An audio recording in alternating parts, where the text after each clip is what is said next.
വറഹ്മത്തുള്ളാഹി തആല വബറകാതുഹു. നമുക്കെല്ലാം വളരെ പ്രധാനപ്പെട്ട ഒരു അവയവമാണ് നമ്മുടെ കണ്ണ്.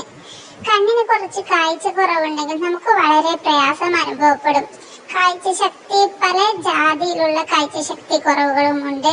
പാരമ്പര്യമായിട്ട് ദൂരക്കാഴ്ച കുറവുണ്ടാവും, അടുത്ത കാഴ്ച കുറവുണ്ടാവും. കണ്ണിന് ചിലർക്ക് വേദന അനുഭവപ്പെടും. എന്നാൽ അതിനൊക്കെ ഞാൻ നിങ്ങൾക്കൊരു ഒറ്റമൂലി പറഞ്ഞു തരാം. ഖുർആനികമായിട്ടുള്ള ഒരുപാട് ഫലമുണ്ടാവും, ഒരുപാട് വ്യത്യാസമുണ്ടാവും. കാഴ്ചക്കുറവുള്ളവർ കണ്ണിൽ ഇങ്ങനെ ചെയ്താൽ കാഴ്ച ശക്തി കുറച്ചെങ്കിലും കണ്ണിന് നല്ല ക്ലിയർ കിട്ടും. എനിക്ക് പാരമ്പര്യമായിട്ട് കാഴ്ച കുറവാണ്, ദൂരക്കാഴ്ച കുറവ്. അപ്പൊ നല്ലോണം ബ്ലറായിട്ടാണ് കുറച്ച് അകലെയുള്ളത് കാണുക. ഞാൻ ഇങ്ങനെ ചെയ്തപ്പോൾ കുറച്ച് നല്ലൊരു ക്ലിയറിൽ കാണാൻ കഴിയുന്നുണ്ട്. പൂർണ്ണമായി കണ്ണട ഒഴിവാക്കാൻ പറ്റിയില്ലെങ്കിലും അത്യാവശ്യം നല്ല ക്ലിയറിലൊക്കെ കാണാൻ കഴിയും. കണ്ണിനൊരു തെളിമ കിട്ടും, ഒരു ക്ലിയർനെസ് കിട്ടും, ഉറപ്പായിട്ടും കിട്ടും. നിങ്ങൾ പരീക്ഷിച്ച് നോക്ക്. സൂറത്തുൽ കൗസർ പനിനീറിൽ ഓതുക.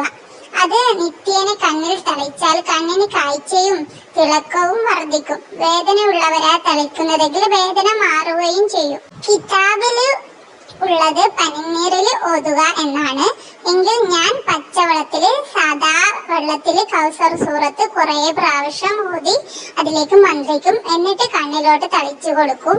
പനിനീറിൽ ചെയ്താല് അതിലേറെ ഫലം കിട്ടും. എന്നാലും നമുക്കൊരു പേടിയും കൂടാതെ നമ്മുടെ കണ്ണില് തളിക്കാനൊരു ധൈര്യം പച്ചവെള്ളമാണ്. നല്ല ഫലമുള്ള ഒരു ടിപ്സാണ്. നിങ്ങൾ പരീക്ഷിച്ച് നോക്കുക, ഉറപ്പായിട്ടും കണ്ണിന് നല്ല ക്ലിയർ കിട്ടും. കൗസർ സൂറത്ത് നമ്മളൊരു എണ്ണം നിയത്താക്കി 7, 11, 21 വട്ടം പാരായണം ചെയ്തിട്ട് മന്ത്രിക്കുക. ഇൻഷാ അല്ലാഹ് എല്ലാവർക്കും നല്ല റിസൾട്ട് കിട്ടട്ടെ. അസ്സലാമു അലൈക്കും വറഹ്മത്തുള്ളാഹി തആല വബറകാതുഹു.